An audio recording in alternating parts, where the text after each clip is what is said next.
Selamat malam, Bung Pangi yang sudah hadir terlebih dahulu. Selamat malam Mbak Priska, selamat malam Kompas TV. Selamat malam, terima kasih sudah hadir. Jadi kalau Bung Pangi lihat dengan pernyataannya Effendi Simbolon, Pak Effendi di depan banyak orang, ini bisa mewakili pribadi saja atau tidak bisa terlepas dengan statusnya sebagai kader PDI Perjuangan? Ya Mbak Priska, sebetulnya memang Pak Effendi Simbolon itu ada dua wajah gitu. Wajah pertama beliau adalah kader partai. Di dalam kader partai tentu ada prinsipal. Prinsipalnya adalah tidak dibolehkan dalam kader partai itu loyalitas ganda atau standar ganda. Oleh karena itu di partai politik kedisiplinan itu menjadi kunci. Maka di dalam partai politik tidak butuh orang pintar, tidak butuh orang hebat. Yang dibutuhkan adalah seberapa loyal dalam partai politik. Karena organisasi partai politik secara institusi itu organisasi yang bukan disorder, tetapi kondisi keteraturan, kedisiplinan, dan loyalitas. Itu dua prinsip yang tidak bisa ditawar. Di sisi lain, secara pribadi, Pak Effendi tentu punya aspirasi, punya pilihan, punya hati nurani, sense politiknya tentu tetap akan jalan. Beliau misalnya lebih cenderung, bagi beliau Indonesia itu lebih cocok dipimpin oleh Pak Prabowo karena kondisi bangsa ke depan. Dan memang saya lihat juga selama ini Pak Effendi Simbolon itu secara politik itu sangat dekat dengan Pak Prabowo. Ke dalam Pilpres kemarin juga di 2019 itu juga begitu. Tidak terlalu melihatkan dukungan ke Pak Jokowi, tapi melakukan ada manuver seolah dekat dengan Pak Prabowo gitu. Jadi bukan kali ini ya saja, memang Pak Effendi ini kan sosok yang cukup kontroversial. Nah, kalau bicara seperti ini, apakah bisa dikatakan bahwa PDIP belum solid menghadapi Pilpres? Padahal kalau kita tahu di konsolidasi akbar sebelumnya, PDI Perjuangan bilang harus solid begitu. Bu Mega juga sudah mewanti-wanti untuk seluruh kadernya. Ya Mbak Priska, soliditas itu kan ada dua mazhab. Pandangan pertama, solid itu adalah memang dukungan itu tidak ada yang split. Semuanya baik kader partai, kepala daerah dari PDIP, anggota DPR RI dari PDIP, kemudian kader-kader atau pengurus PDIP seluruh Indonesia, itu tidak ada yang punya pandangan yang berbeda. Setelah apa yang disampaikan oleh Pak Sekjen Hasto kemarin, memang perdebatan itu, debatable itu akan ada soal kecenderungan likability kepada siapa, acceptability kepada siapa, itu hanya boleh ruang itu sebelum diputuskan oleh Bu Mega. Nah, setelah diputuskan oleh Bu Mega, itu bukan keputusan pribadi, tapi keputusan partai politik. Nah, saya kecenderungan memang setelah diputuskan, ruang itu mesti memang tidak boleh ada lagi. Karena itu ada risiko besar terhadap PDIP. Kalau itu dibiarkan, risikonya nggak main-main, maka akan ada model-model Pak Effendi Simbolon yang kedua, yang ketiga, yang keempat, yang selanjutnya akan terjadi. Maka saya meyakini Pak Effendi Simbolon pasti akan mendapatkan. Nanti akan dipanggil juga ya Pak Effendi Simbolon ini. Bung Pangi sudah bergabung sekarang Bung Andreas Hugo Parera, politisi PDI Perjuangan. Bung Andreas, selamat malam. Selamat malam. Tadi kita sudah berbincang terlebih dahulu dengan Direktur Eksekutif Foxpol Center Research and Consulting, Pangi Syarwi Caniago, yang masih juga bergabung di sini. Saya tanya dulu ke Bung Andreas. Jadi pernyataannya Pak Effendi Simbolon, sikapnya itu apakah bisa dikatakan ini mengganggu soliditas PDI Perjuangan di Pilpres nanti?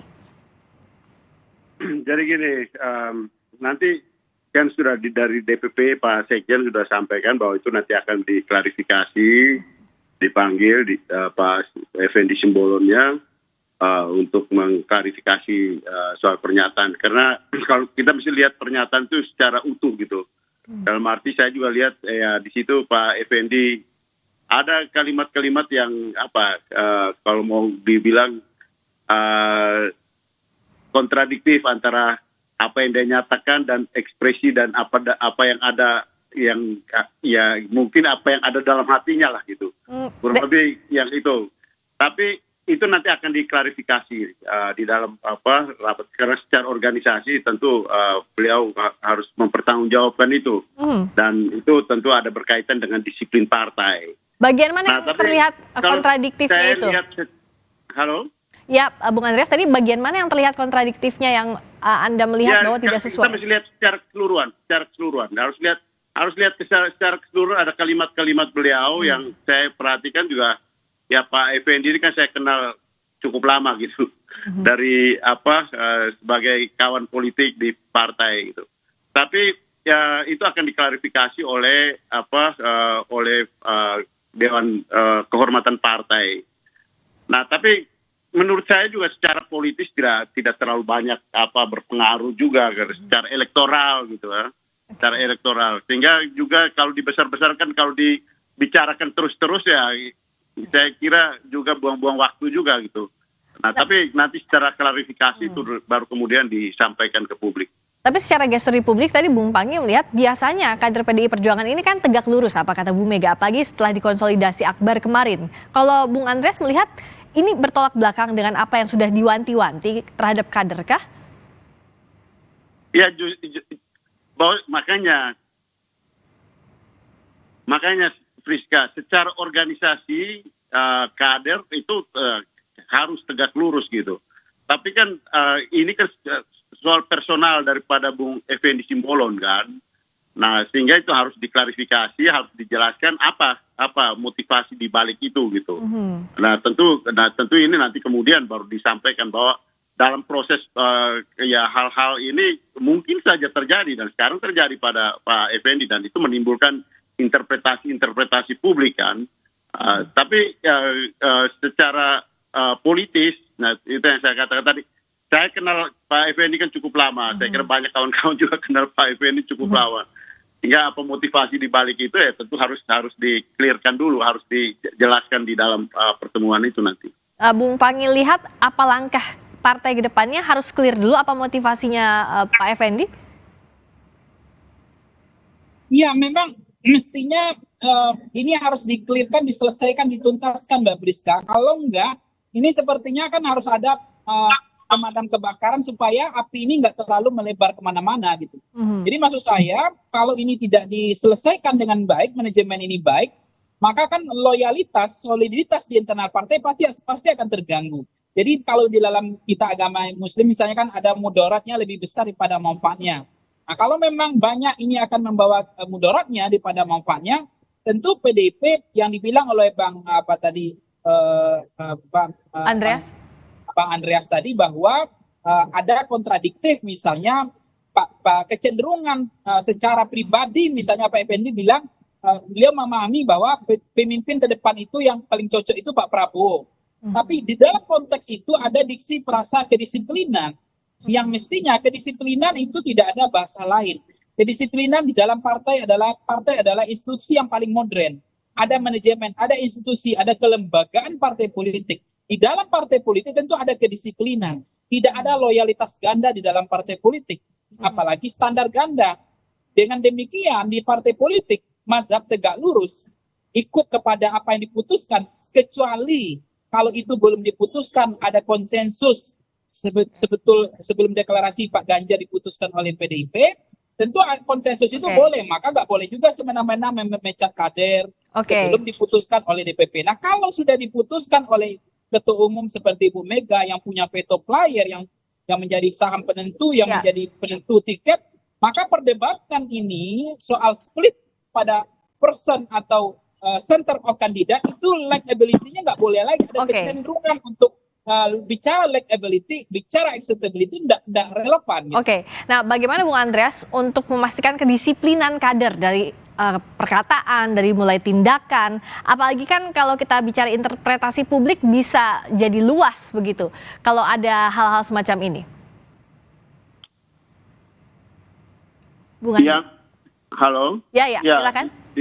Di dalam peraturan partai di ADRT itu diatur yang mengenai sikap perilaku indisipliner dari anggota, dan di situ ada gradasi sanksi yang akan diberikan kepada mereka yang melanggar disiplin partai itu. Bisa sanksi teguran, bisa teguran keras, bisa sampai dipecat. Dan itu ada aturan mainnya, sehingga proses nanti ketika diundang, dipanggil untuk memberikan penjelasan itu akan dilihat di situ. akan dilihat ini.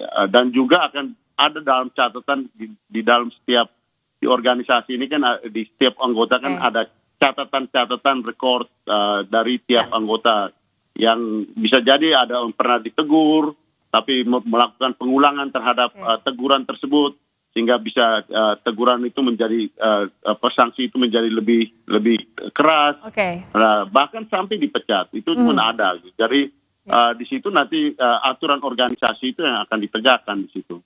Ditunggu apa hasil klarifikasinya yang akan menentukan sikap PDI Perjuangan terhadap salah satu kader seniornya Effendi Simbolon pasca pernyataannya yang memberikan seakan-akan sinyal dukungan terhadap Prabowo. Terima kasih politikus PDI Perjuangan Andreas Hugo Parera.